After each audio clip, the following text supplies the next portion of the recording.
Hello, everybody, and welcome to the Houston Chronicle Live virtual event series. First off, we want to say thank you to Christian Menefee, the Harris County attorney, who is here with us, and of course, Joy Sewing, our columnist.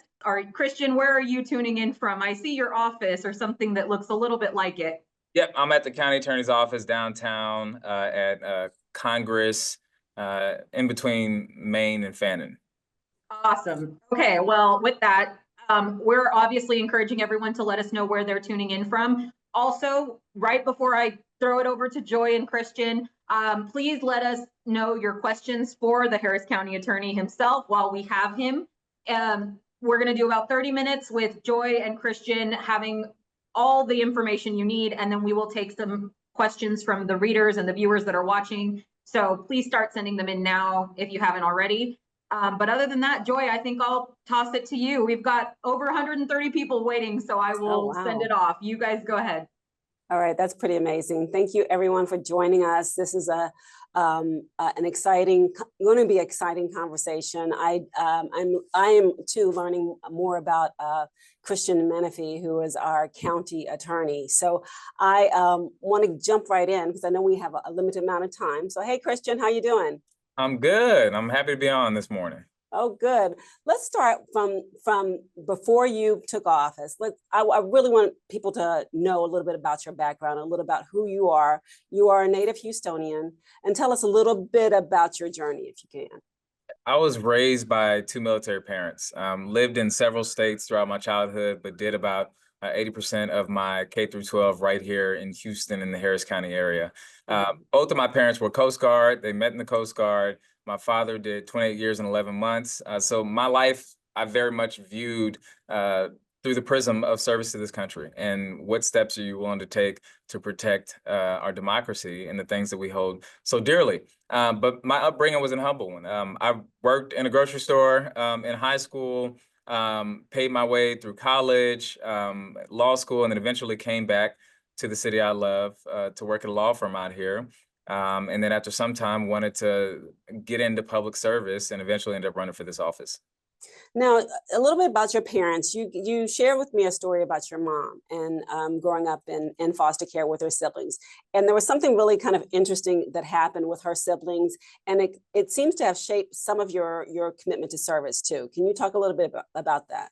Sure. Both of my parents, I would say, had a fairly rough upbringing, but my mom especially.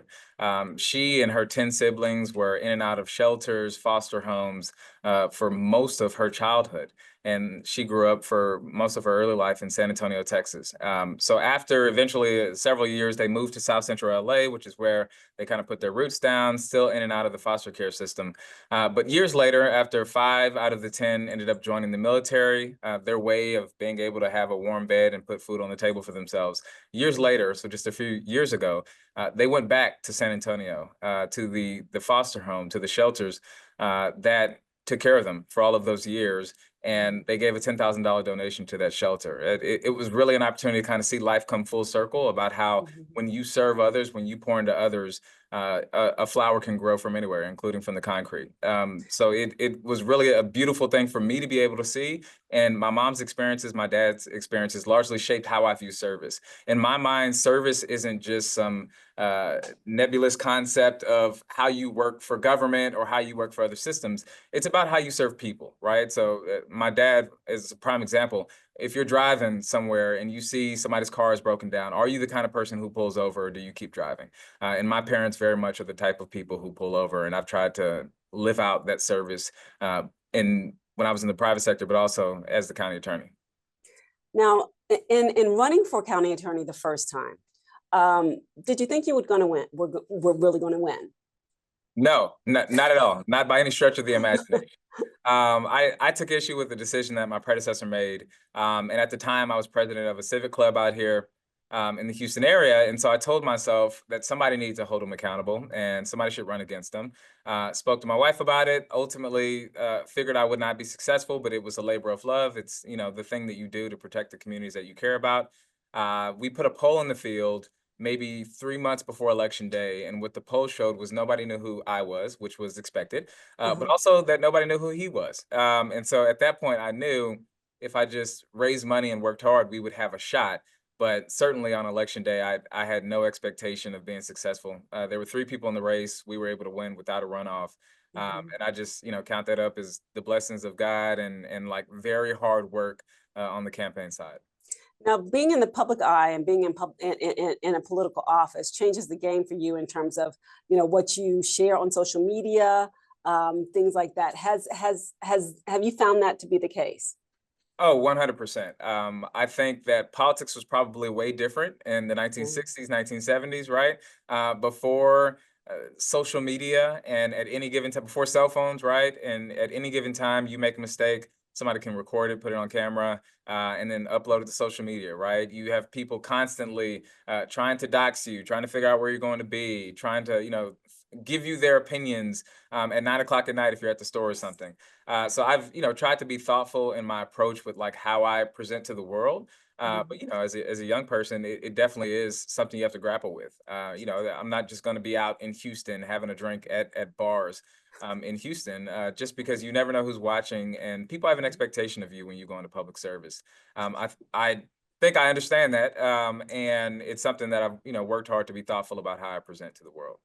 Now let's talk about what your office does. You have over 300 employees, and you took the helm of that office at age 31, I believe. Um, what was that transition like, and what all does your office do? The transition was something, I think is the best way to describe it. When I got Mhm. elected to this office, I had been working at a couple of large law firms here in town. So I had managed teams of lawyers in commercial disputes, so in business lawsuits. But I had never managed more than 3 or 4 people at a time, right? And these were cases where you would get on the case, you would execute the plan, and then you would roll off of the case. So I didn't have experience managing large groups of people. So I came to this job in my early 30s. At the time, we had about 250 folks on the staff.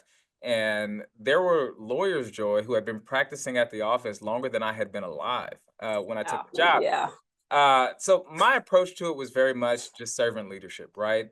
Never asking somebody in the office to do something that I wouldn't do. And then really looking inward to the office and seeing ways that we can boost morale. And I have two examples of that. On the first, for never asking them to do something that I would do, we actually had a lawsuit against Governor Abbott very early when I got into office.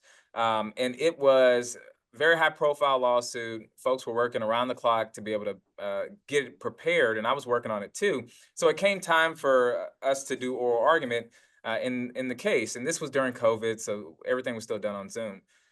Super high profile, and typically you would see the head of this type of office pass that duty off to someone else doing the argument Mhm. because it's high stakes. But I did it myself.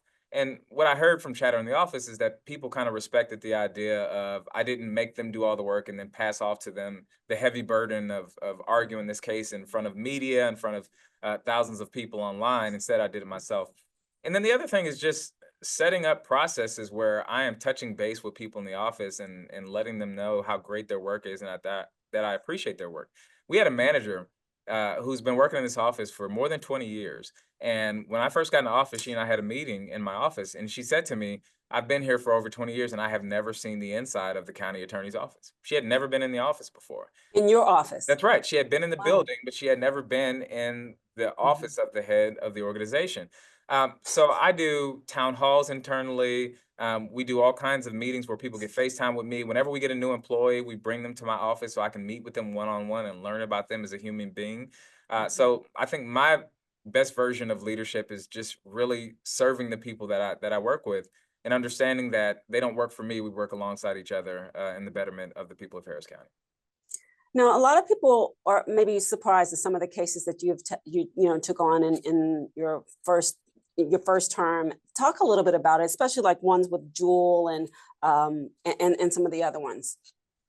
I firmly believe that there is a lot of government in this country that is in the business of putting people in jail, that is in the business of going after the impoverished, that is in the business of hurting the poor, hurting the unhoused. But you don't often see government taking on the people in suits who are making the big bucks, even though the wrongs that they're perpetrating against our communities are just as grave as the wrongs that other people are committing. So for me, it was very important when I took this job that I wanted to have the opportunity to go after the large corporations that do wrong by our communities. If you look at Juul e-cigarettes, for example, this is a company that is partially owned by cigarette companies. So the very companies that years and years ago were sued for lying to the American public about the risks of smoking cigarettes, they were had a whole campaign that stretched over the span of years to get our kids addicted to vaping, knowing that there were harmful impacts about that. So we joined in a nationwide lawsuit effort to hold them accountable for that. And you'll recall the FDA ultimately ended up removing some of the certifications. But to me, it was about standing up on behalf of the little person, right, against the large corporation.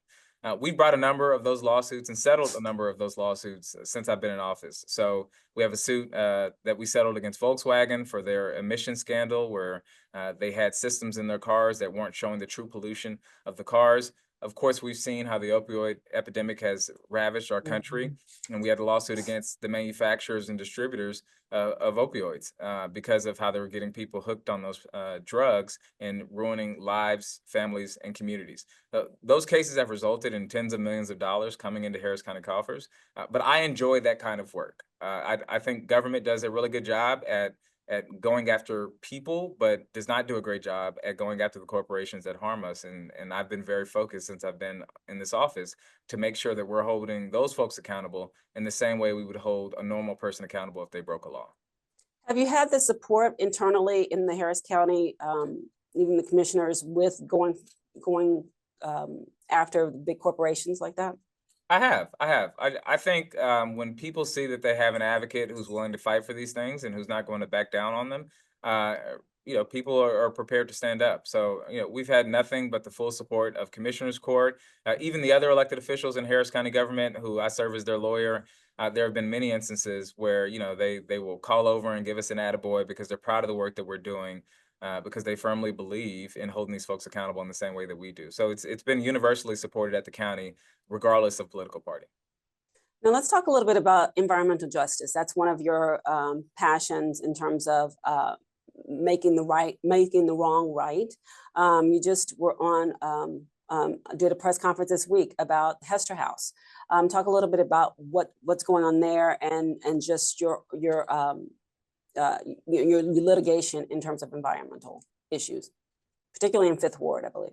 Yeah, environmental justice has become a bit of a loaded term with the new Trump administration in office, but at base, it's just the idea that every single person, regardless of where they live or how much money they make or the color of their skin, should have clean air, clean water, and safe land. But historically, there have been certain communities that have had to bear the brunt of pollution, right? They've had to take a heavier amount of pollution because the industry will go to their neighborhood. The concrete batch plants will hyper concentrate in their neighborhoods. They will live across the street from a metal recycler, right? These places aren't going to West U. They're coming to near North Side. They're going to Alden. They're going to Fifth Ward. They're going to Cashmere Gardens. So I've made it a priority of this office, because we have such a robust environmental practice, to make sure that we're holding these folks accountable in the same way we would any other company. Out at Hester House, that is part of the never ending, and I know for the folks out in those communities in Fifth Ward and Cashmere Gardens, they more than anybody can attest that this has been never ending. The fight with the contamination out there and the cancer clusters. In Fifth Ward and Cashmere Gardens and surrounding areas, the state of Texas declared a couple of cancer clusters, meaning higher than normal incidence of cancer. And I've walked the streets out there with people who live there. And a woman in the community who lost her son to cancer walked me around and pointed to homes and said, "You see that household? They had a grandmother who died from cancer. You see that household? They had a sister who died from cancer."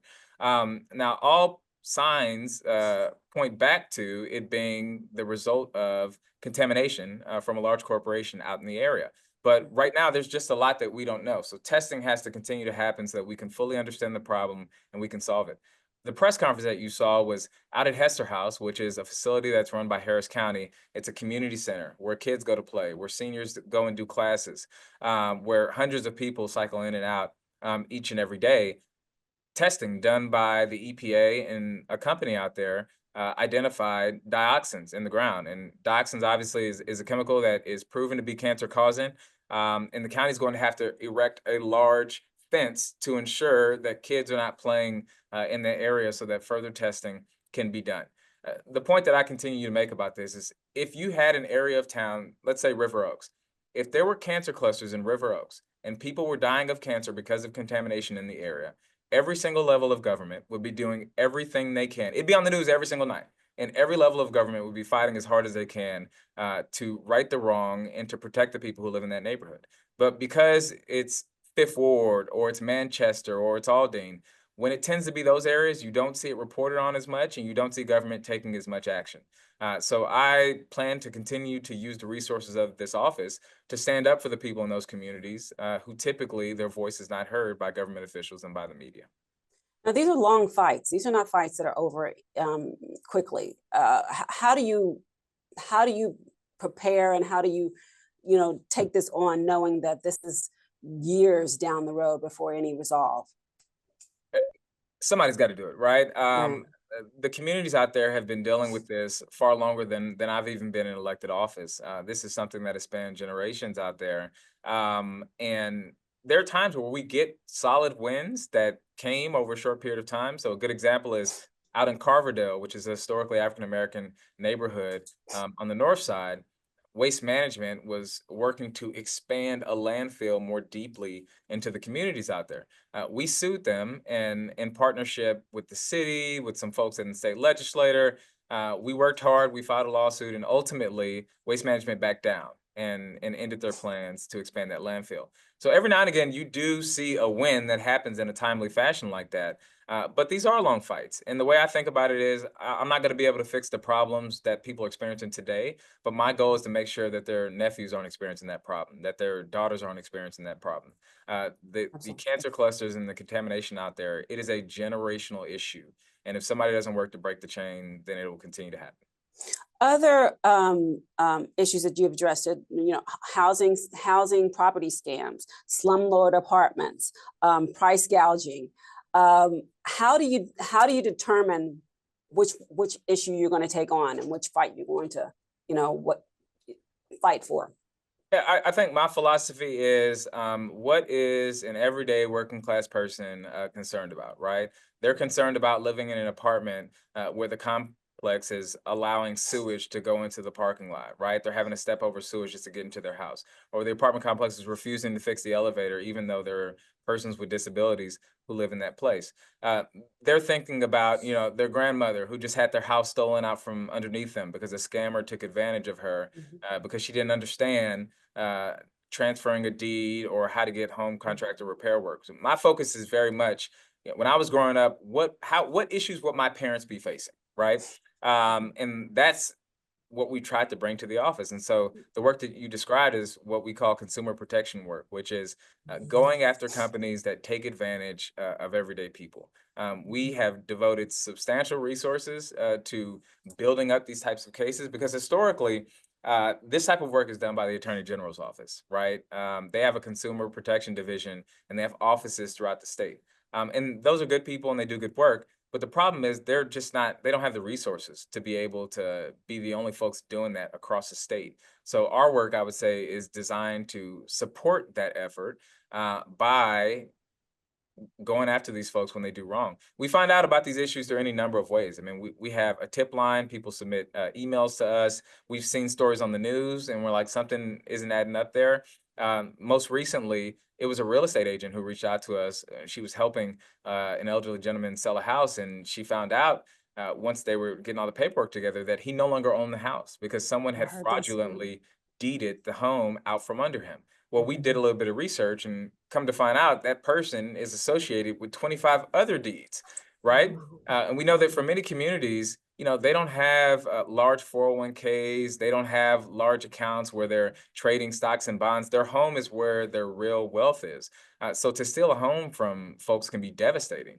So that's work that we've prioritized for those reasons. And we plan to file a lawsuit against that company that did that to that gentleman. And we're looking for any more of those types of cases that are out there. So folks who are listening, if you hear about fraud or scams that are like that, report it to us so we can see if we can do something about it. Okay, let's talk about the Trump administration. You've been given the green light to file litigation against things that will impact our community. Can you talk a little bit about that? Yeah, I think President Trump has almost invited lawsuits early in office by Mhm. taking so many unprecedented actions.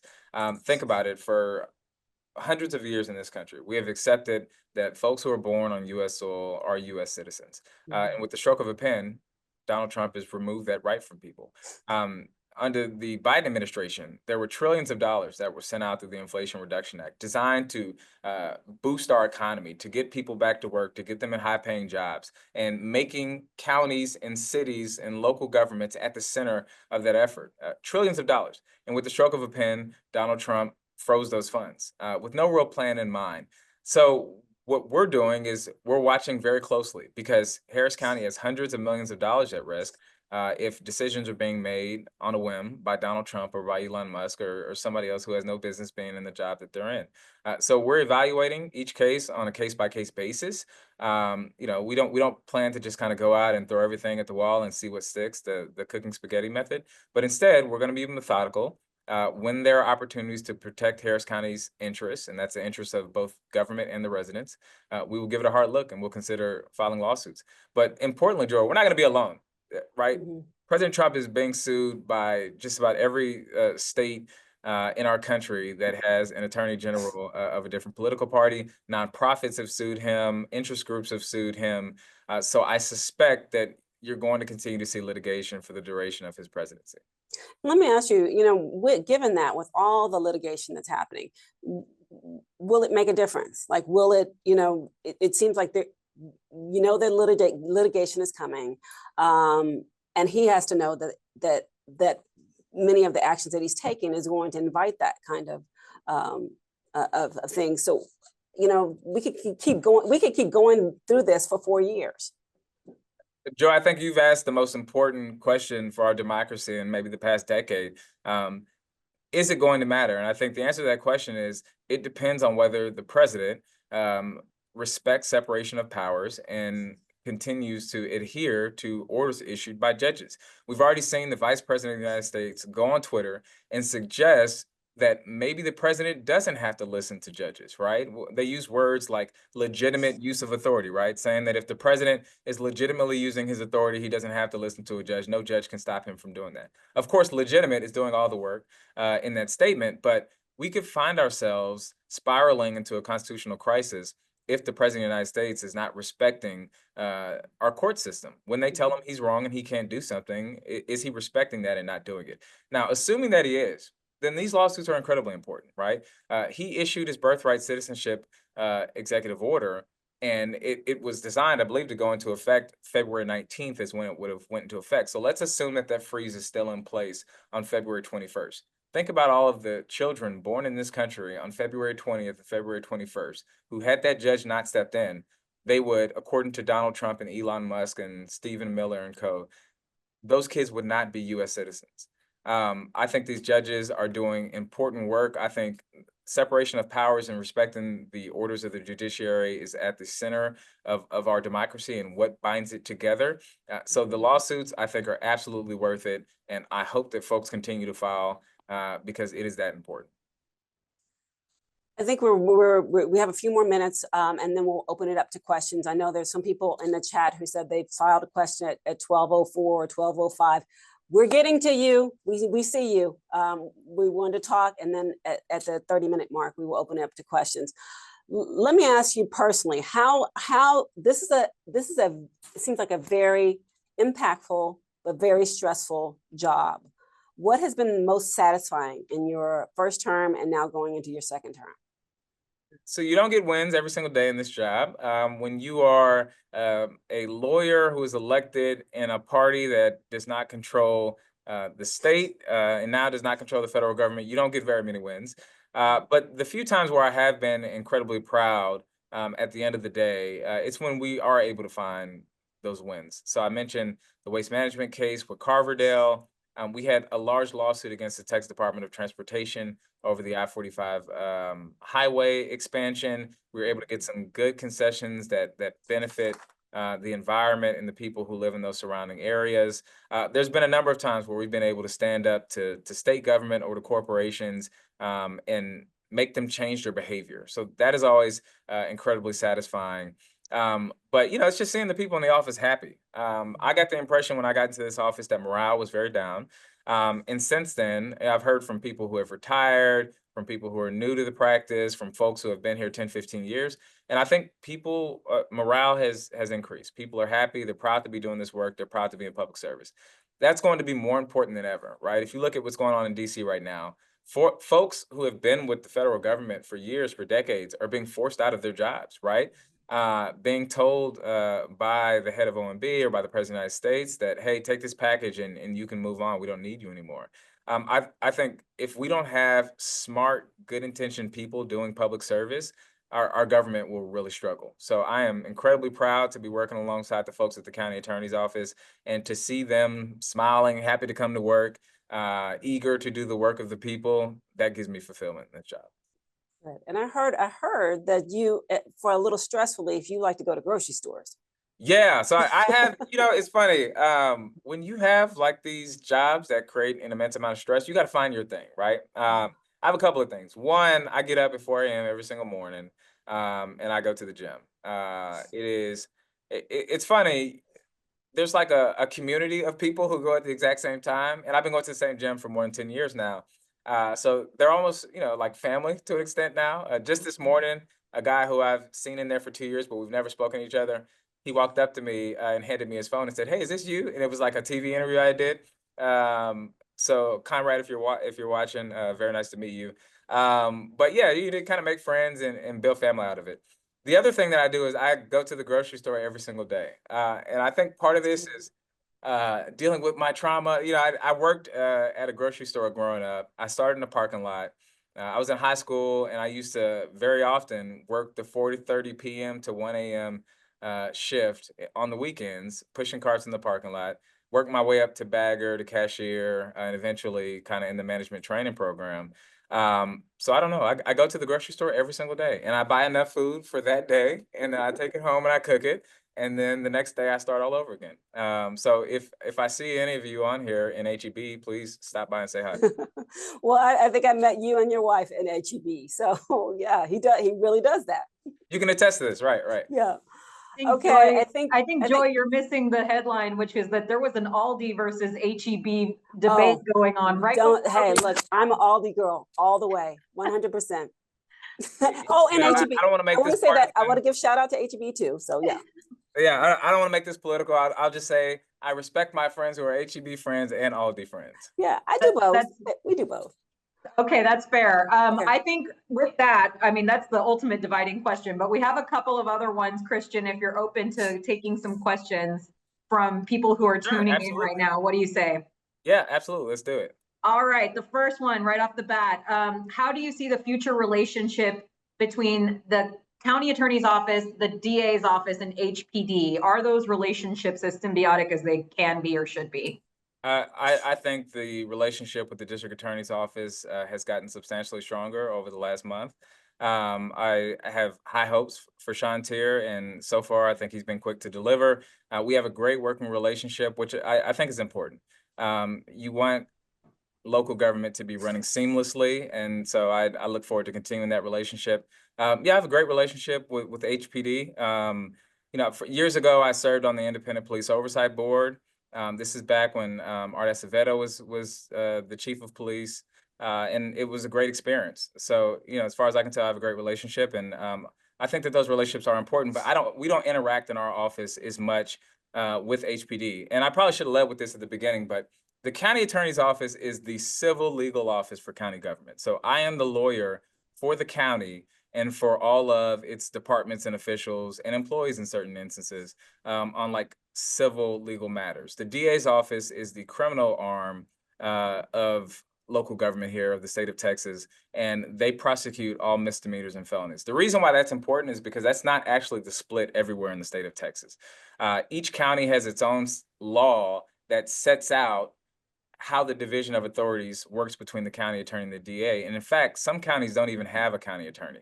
So if you look at Dallas, they have a criminal district attorney who does both what Sean Tier does and what I do. And in Travis County, they have a different split between the county attorney and the district attorney that we have here. So we don't interact a ton with criminal law enforcement, but whenever we do, it's always a pleasant interaction. On that, a lot of people are actually asking about where your office fits in with the immigration debate right now. We obviously had our event last week on HC Live about knowing your rights with Congresswoman Sylvia Garcia. Can you speak to what that intersection looks like for you in your office? Yeah, well, I think it's twofold. One, as the county attorney, we provide legal advice to all of the county departments. That includes county law enforcement. So you have the sheriff and you have 8 constables, right? And they come to us with their legal questions. Hey, what does this executive order mean for me and how I interact with people on the street? Hey, am I required to support ICE in certain efforts, right? How do I interact with the federal government? So we provide them legal advice on that. And in that role, I am a legal advisor, right? Ultimately, the decision is made by those law enforcement officials. They run their departments. It's my job to tell them what the law is, what their options are, and the risk that comes with each decision. So that's, as the county attorney. But as an elected official who has opinions on things, I'm also a public advocate, right? And my view is, I wholly disagree with the Trump administration. I've made that clear. Commissioner Adrian Garcia and I signed on to a brief in support of the lawsuit that is looking to block President Trump's executive order ending birthright citizenship. So I have, kind of my personal views and the things that I advocate for publicly, but I view the legal role as incredibly important, right? It's not my job to force my opinions on my county clients. Instead, it's my job to tell them about the law and to allow them the space to make whatever decision they think best. Okay, next question. How can you hold, or how do you plan on holding the petrochemical plant corridor polluters accountable in light of actions from the governor or the AG's office? I would say the primary job falls on the state of Texas, and they have not only abdicated their duty, but they have actively passed laws designed to make it more difficult for me to do so. And these laws have been passed over the last several sessions. One example is we brought a number of lawsuits against large corporations using outside lawyers, as did other governmental entities across the state. And the state now passed a law where before you can hire outside counsel on contingency fee, you have to first get permission from one individual in the state of Texas, and that individual is the attorney general, right? And so 9 times out of 10, that's going to get rejected. Another is they've set whenever I want to go in and sue a company for penalties because they've had a large-scale pollution event, right? Let's say a fire, an explosion that's resulting in benzene in the air in the community. If I want to sue that company to get penalties, I have to first present notice to the state of Texas. That's the TCEQ and the AG's office, and they can decide if they're going to take the case instead of allowing the local government to pursue the case. We run into all kind of challenges with that, right? Because if I send a notice to them saying I want to sue, insert Fortune 100 international oil and gas company, in the vast majority of instances, they're going to take that case away. What we do is we still file those actions. We go in and file lawsuits to make companies immediately stop, mitigate issues whenever there's been an explosion or a large-scale pollution event. In many instances, we work to oppose their permits. So they have to go to the state's environmental regulatory agency to get permission to emit whatever they're trying to put in the air. In many instances, we will go and oppose that permit. And then outside of that, we try to find creative ways to insert ourselves into the debate and be able to hold them accountable through the legal process. The state of Texas the legislator, I would say, is getting more and more creative in finding ways to tie our hands. But we're certainly committed to any instance we get. If there's an issue in a community and a company is failing to do right by the people who are their neighbors, we're going to try to go after them. All right, we have someone who says they're living within walking distance from Hester House. Are there plans to expand testing in residential areas?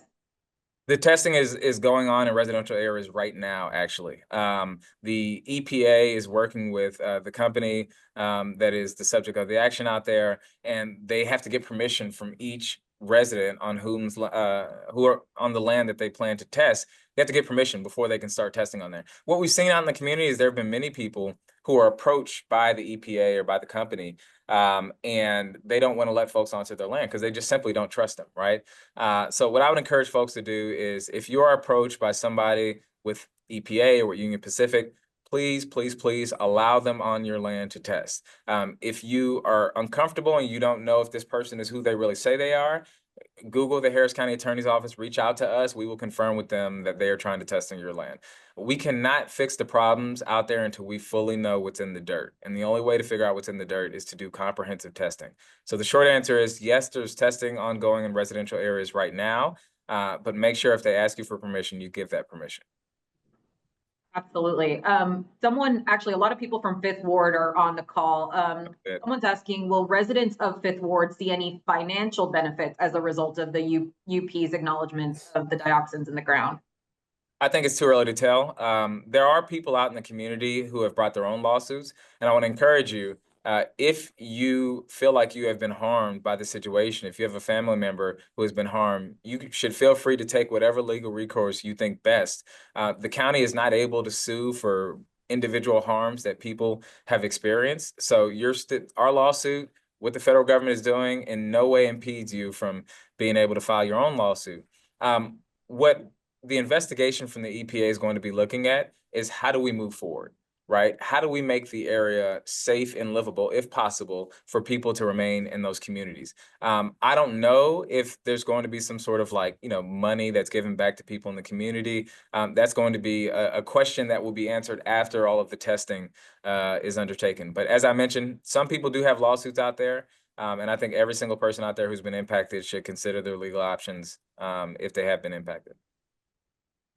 Okay, we have someone asking, what are the main 1 to 2 impacts, would you say, of recent federal administration activities on Harris County, and what can we do as Houstonians to mitigate the impact?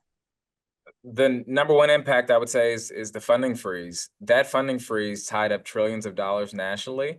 We're concerned that our potential risk is hundreds of millions of dollars in Harris County. But let me give you one example. After more than a year of preparing a grant application, Harris County was awarded to be part of the Solar for All coalition here in the state of Texas. So Texas doesn't have any solar incentives. So companies aren't incentivized to work hard to bring solar energy to our communities. The state of Texas, this coalition, got a grant for $250 million to provide low-cost solar energy to underserved communities. Harris County was set to receive about $54 million of that $250 million. That money's on ice right now. We've been completely locked out of the system. It's administered through the EPA. We have no access to it. And that came from President Trump's funding freeze. So that's a direct example of the county stands to lose real money that was appropriated by Congress and that we were awarded by the Biden administration. And I think most legal scholars would agree that when funds have been appropriated by Congress, in most instances, that's the ball game. You can't just block it because you're a president who got elected after the fact. The second area where I think folks are really going to be impacted is on the anti-DEI executive order. This is, I would say, a nonsensically written executive order that basically says that governments should not in any way be engaged in what they call DEI, diversity, equity, and inclusion. But what they're really saying is if you are in any way providing certain services, right, to folks because they're of a certain race or gender, you shouldn't be doing that. If you're hiring people and you're considering their race or gender, you shouldn't be doing that, right? And if you are found to be in violation of that, I mean, we're concerned that money could be clawed back. But what does that look like? Do we have employees who work on diversity, equity, and inclusion initiatives? Do we have programs, like, for example, with our health department, where folks are going out in the community and providing services looking through the lens of health equity? And what makes it, most horrendous is these are the types of programs that were encouraged under the last administration. So if we've started it, we've gotten the ball rolling, we've expended funds, and now under the Trump administration, we're being told it's illegal. We're concerned about funds being blocked and funds being clawed back. So these are two real impacts on county government and on the people who benefit from the services that we provide. So I would say, what you can do is just stay informed right now. I think everybody who has any sort of stick who can use it is trying very hard to use it right now. But elections have consequences, right? If you elect folks into office who have no intention on respecting norms, this is what you end up with. So I would just ask everybody, stay engaged, stay plugged in, and we'll keep fighting as much as we can to try to block some of this stuff. Yes, someone's actually asking, does your office or Harris County's office have a public integrity office of any kind that would handle complaints of official oppression? We have a fraud, waste, and abuse hotline at the county, where people can report fraud, waste, or abuse, like within county government. Um, Also, of course, the district attorney has like a public corruption division that's able to prosecute folks for crimes. So mostly we do not. But my office, like my job is I'm the lawyer for county government for county officials. So we evaluate the risk. We advise folks when they're too close to the line. We tell them, and we say, hey, this decision could be risky, but ultimately, the decision is up to them to make. But the county doesn't have like an office of the inspector general in the way that the city does. Okay. Can you talk about how crime data influences your work? Are you using numbers or any sort of data to influence what types of cases you and your office handle? No, I don't think so. So, we're fully on the civil side. We have a few lawsuits that we bring occasionally when there has been a business that is operating as a nuisance in a way that is attracting crime, that is concentrating crime, that is keeping crime in that area. Those are very rare, and that's actually one of the instances where we do interact with HPD. But no, our work is civil, and I would say in its entirety. There are times where we interact with law enforcement officers, and of course, we represent the law enforcement officers when they're sued. But no, we don't have the interaction with crime data and statistics in the way that the DA's office would or some other departments. Okay, so for civil work, could not, someone's asking how, as a nonprofit organization, they could support your office or their work. Do you work with nonprofits? Do you encourage it? Or are you looking to stay more within the civil side of keeping nonprofit work separate? No, we absolutely interact with the nonprofits, right? There have been times where we found out about environmental disasters because if we were made aware by nonprofits. A lot of our environmental work, we are in lockstep. In fact, the Union Pacific, the reason that the EPA got involved in that effort was because of a lawsuit that was jointly noticed by the City of Houston, my office, as well as a nonprofit, right? Bayou City Initiative. So yes, we do partner with nonprofits. If you would like to partner with us, just Google Harris County Attorney's Office and reach out to us, and we'd certainly be willing to sit down and chat and see if there's areas where our work can align. Excellent. Okay, well, I will say someone is even entering the chat fighting for Walmart in the Aldi versus HEB argument. So I think we've done our work there. No. But obviously, I will pass to Joy in a second for any kind of closing thoughts, but we will have a lot of people are wanting to revisit this conversation. I do think it's worth noting we will have this entire thing put up on our YouTube channel at the Houston Chronicle YouTube page. So stay tuned for that. I see a lot of people from Acres Homes, Fifth Ward, even someone from the Voter Registration Center has checked in from their, I guess, post over there. And some people from Austin and the Capitol are tuning in as well. So, Joy, I will, let you take a couple of closing thoughts and questions. With, we've got 15 minutes. I want to. We have 15 more minutes? Chime in. Yeah, we've got a few more minutes and people are chiming in. Oh yeah, if we have 15 more minutes, I thought we were ending at 4. Yeah, let go ahead. Yeah, we While can take you more do that, questions I for will people. say one other thing. Last call, where should people try to get a hold of your office before we lose touch over the last 15 minutes? Mr. Menefee, where are people best able to reach you and your office's work? Yeah, so if you just Google Harris County Attorney's Office, it'll come up. But also, you can email roxanne.werner@harriscountytx.gov. Roxanne, exactly as it sounds, Werner, WERNER, at harriscountytx.gov. And I know she's probably watching this and cracking up that I have her on this this video that will exist in perpetuity. But she's fantastic, and she runs our outreach and communications department. Excellent. All right, Joy, off to you. Any more questions? If not, I can pull some more. Okay, I think you can pull some more, but I do have one. And then as you were talking, because so we're into the your second term. What's next after this?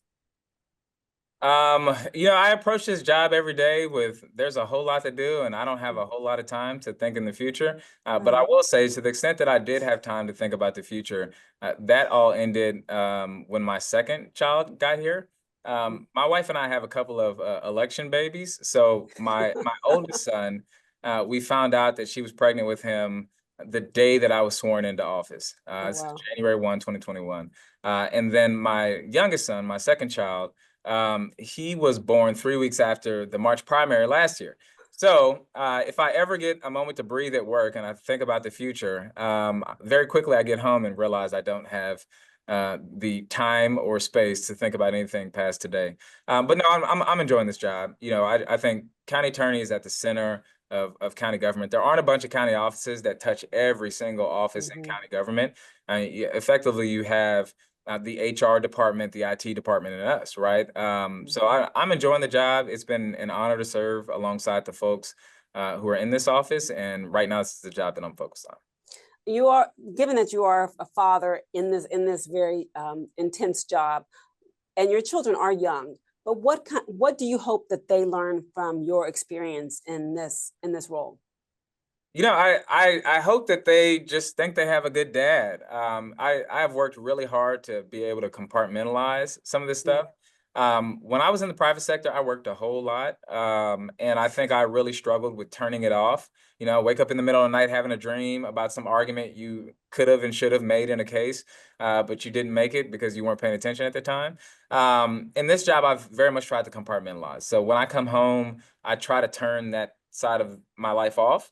And it was hard before I got kids, but honestly, when I run in and my kids run at me, you know, I'm not thinking, oh, youngest first African American Harris County attorney. I'm thinking I'm a dad. And I hope ultimately that they see that as well. But that said, you know, I think back to last year, Joy, when there was a young man for Black History Month at a school who dressed up as me. Really? And you know, it was like so humbling and honoring, but really just kind of reminded me of the weight of the job, and how every single day there are people who agree with you, people who disagree with you, who are watching, right?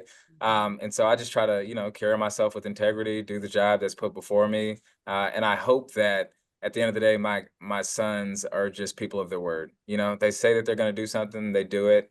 They have compassion for people. They believe in themselves, and they understand that there's no mountain that's too high to climb, and there's no giant that's too big to throw a stone at. You know, I couldn't think of a better answer to that. So thank you very much for that.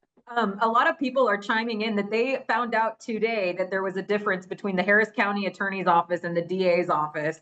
So I do think for a second, Mr. Menefee, if you could explain maybe a little bit as to what the biggest differences are, would you say, to someone who doesn't know? Okay, so the district attorney's office prosecutes misdemeanors and felonies, right? If you commit a crime in Harris County, it's the DA's office that'll be prosecuting you. I don't do any criminal work. This office has zero criminal jurisdiction. We don't prosecute people. I would say we have kind of three functions.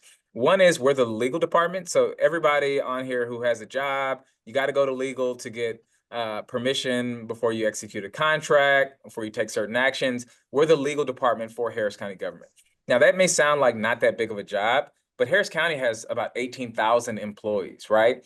So imagine a pretty large corporation serving as the legal department for those folks. And that's why our office is about 300 people.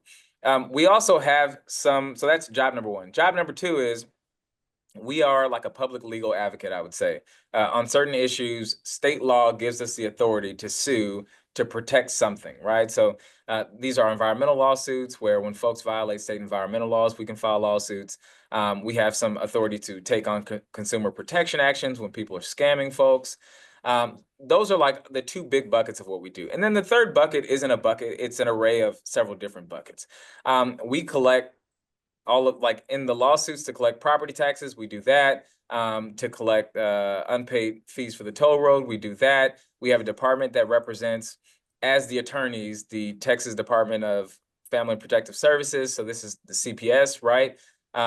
Harris Health, which is our public hospital system here in Harris County. We're the lawyers for them. I think the best way to think of it is we're just kind of like the lawyers for everybody. And when I was running for office the first time, everywhere I went, I would start off, hey, I'm Christian Menefee. I'm running for Harris County Attorney. I am not running to put you in jail. That's not this job. But I think, Colleen, part of the reason why I haven't talked at length about it because I think I've just given up trying to explain to folks in a succinct way what we do. The short of it is we do a whole lot of stuff. It's all on our website, but we are the lawyer for the huge corporation that is Harris County government. Okay, we And have someone Christian, asking. I want to say sorry. something. I want Go to say ahead. something. Christian said, he said to me, he says, we're the biggest department that nobody knows about. Yeah, right. Yeah. Right. Well, someone's asking, what gives you hope, Christian? And actually, I'll say, That's a good Joy, I want to question. know your answer to this too. I think you write a lot about, things that make you hopeful. So Oh. I'll start with Christian, you go first. What brings me joy? What gives you hope is the official question, but throw joy in as well. Why not? Well, Why not? yeah, no, I get joy from cooking and working out and being around my family. What brings me hope, though, is that our democracy is resilient. We have seen a lot of things in the history of this country. We have made it through slavery. We have made it through only white men with property being able to vote. We have made it through Jim Crow. We have made it through wars. We have made it through bombings. We have made it through terrorist attacks. We have made it through a lot of stuff, and our democracy has yet still remained resilient. So there are people who coming out of this last November election were extremely happy. There are people who were extremely sad. But at the end of the day, I think we will wake up tomorrow and it will be a new day and we'll have the opportunity to fight for the things that we believe in. So I view this country as an exercise in trying to keep this thing together. And, no one stretch of the race is going to end it for everybody, but we just keep working at it and, things will be fine in the morning. All right, Joy, you're up. What brings you hope and joy? Oh, wow. Oh, you were talking about Joy, her name. I thought you were saying what brings you joy. About hope and joy, the emotions, but we love joy sewing anyway. This Zoom is what has brought joy here today. Oh, good. There you go. What brings me hope? I have two little ones, two children, and who come home even after me writing about something particularly heavy or that kind of weighs on my mind and heart. They're talking about something that's completely in the moment, and that I like Christian, I have to compartmentalize and turn that off and focus on this little bitty moment that they're talking about, this drawing that they drew for me at school to say, I love you, mommy. And so that, I think that's what I have to really focus on. And that's what brings me the most joy. Well, that is a fantastic answer. I think we should close out on maybe one that might divide people again, not really, but I will say, because we had so many people weighing in on the HEB versus Aldi debate, I might just throw in a bigger one and say, okay, Christian, for you first, Whataburger versus Trillburger. I'm trying to unite, not divide on this, I promise. Okay, so my Whataburger story is when I was a kid, until I was maybe like 5, I thought it was Waterburger. I think a lot of people did. I had no clue that it was Whataburger. Bun B is so fantastic. I love his music and I love the work that he's done for our community. So I'm just gonna say that's a good save. Yeah. It's a good say. I like both burgers, but I don't know that double joint at Whataburger with the jalapenos and the bacon. I mean, good burger. But Bun B's burger is good too. Because I can also turn on some Bun B and hear a good album as well. I think I'm gonna go Trillburger on that one. Okay. All right, Joy, what's the call? Well, since I don't eat beef that often, I can't weigh in on it. But I did try a Trillburger, and I thought it was very good. Yeah, I have to plead the fifth on this one. I can't. There's not. Either way, I think Texans love both. I don't think we really could pick a side, but on that note, we're just about at time. Thank you again to Christian Menefee, Harris County attorney, Joy Sewing, our columnist here at the Houston Chronicle. Like I said, we will have this entire HC Live event posted to our YouTube channel, the Houston Chronicle YouTube, within the next day or two. So we'll send out the alert on that. And obviously, thank you to everyone who submitted questions. Our conversation with Christian and his office and his work will continue through our coverage. And stay tuned for other Houston Chronicle Live events. like Christian mentioned, we've got a lot going on in the Texas legislature right now. We've got our event with Jeremy Wallace coming up in about 2 weeks, all analyzing the Texas legislature. So stay tuned for that. And yeah, we appreciate you all. Thank you so much. Christian, any last words you want to send everyone off with? Thank you everybody for jumping on. It's been an honor. I've had a good time, and thank you for spending an hour with me. All right, Joy, And anything? Christian, I'll see you at HEB. How about that? Catch you later.